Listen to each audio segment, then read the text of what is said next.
Di balik kesuksesan sebuah pabrik selempat di pinggiran kota, tersimpan kisah kelam yang jarang diketahui orang. Namanya Rani, gadis sederhana yang baru bekerja 1 bulan di sana. Awalnya, semua terlihat normal, tapi sejak hari ke-7, tubuh Rani mulai sering panas dingin tanpa sebab. Setiap malam, Rani mengigau. Ia bilang sering melihat sosok tinggi besar berjubah hitam berdiri di depan pintu kamarnya. Rekan kerjanya juga sering mendengar langkah kaki berat di ruang produksi, padahal sudah lewat tengah malam. Teman kerja suara wawancara. Kami pikir Rani cuma kecapean, tapi tiap hari badannya makin lemas, kadang ngomong sendiri. Suatu malam, Rani memutuskan tidur di mes karyawan, tapi menjelang subuh, teman sekamarnya mendengar Rani menangis pelan sambil memeluk diri sendiri. Dia bilang, ada yang duduk di atas dadaku.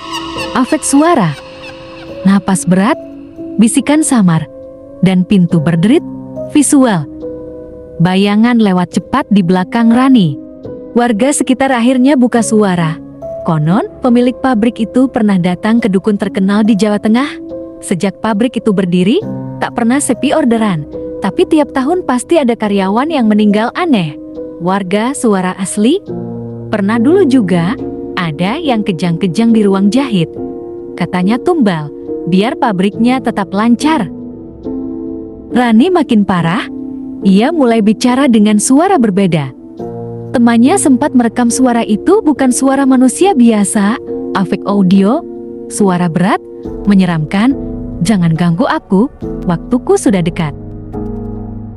Keesokan paginya, Rani ditemukan tak bernyawa di ruang produksi. Tubuhnya kaku dengan mata terbuka lebar, di lantai ada bekas jejak kaki berlumpur, padahal lantai itu bersih sebelumnya.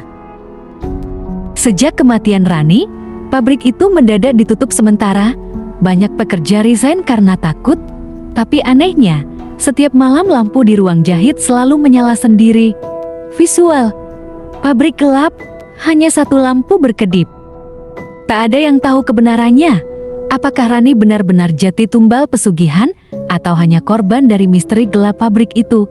Yang jelas, sampai hari ini warga masih sering mendengar suara mesin selempat menyala sendiri saat tengah malam. Setelah pemakaman Rani, pabrik itu ditutup total. Semua alat produksi ditinggalkan begitu saja, tapi setiap malam warga melihat bayangan wanita berjalan di dalam pabrik, berpakaian seperti seragam kerja Rani. Penjaga malam baru mengaku sering mendengar suara mesin berputar sendiri. Kadang terdengar suara perempuan tertawa kecil di antara deru mesin. Ketika diperiksa, tak ada siapapun. Penjaga malam rekaman suara. Jam 2 pagi mesin nyala sendiri. Saya matiin. 5 menit nyala lagi. Waktu saya nengok, kursi kerja Rani goyang sendiri. Karena semakin banyak kejadian aneh, warga meminta bantuan seorang ustaz. Ia datang malam Jumat membawa air doa dan menyalakan ayat suci. Begitu ayat dibacakan, tiba-tiba listrik padam. Dari arah ruang produksi terdengar jeritan panjang, seperti suara Rani. Ustaz, dia masih di sini, dia belum tenang, ada perjanjian yang belum diputus. Beberapa hari setelah ritual, mantan mandor pabrik datang ke rumah warga.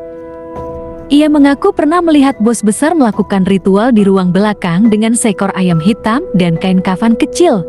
Sejak itu, setiap pekerja baru wajib menandatangani kontrak misterius tanpa boleh membaca isinya. Mandor, sekarang saya baru sadar, mungkin Rani korban dari kontrak itu. Tak lama kemudian, pemilik pabrik jatuh sakit aneh.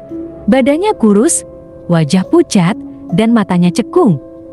Dokter tak menemukan penyakit apapun. Tiap malam, ia menjerit memanggil nama Rani. Warga percaya, arwah Rani menuntut keadilan. Ia bukan hanya tumbal, tapi juga peringatan bagi siapapun yang haus kekayaan dengan cara gelap. Suara warga, sekarang pabrik itu sudah hancur. Tanahnya dijual murah, tapi yang beli selalu kena musibah. Beberapa tahun kemudian, seorang YouTuber misteri mencoba masuk ke pabrik itu untuk membuat konten, tapi setelah pulang, ia demam tinggi 3 hari. Dalam rekamannya terdengar suara perempuan berbisik, "Jangan rekam aku." Kisah Rani kini jadi legenda kelam di kota itu. Konon, setiap tahun di tanggal kematiannya, Mesin selempat lama akan menyala sendiri tepat pukul 12 malam. Apakah itu sekadar kebetulan atau tanda bahwa Rani masih terjebak di antara dunia? Jangan pernah menukar nyawa dengan kekayaan. Kisah ini diangkat dari kejadian nyata yang dipercaya warga sekitar.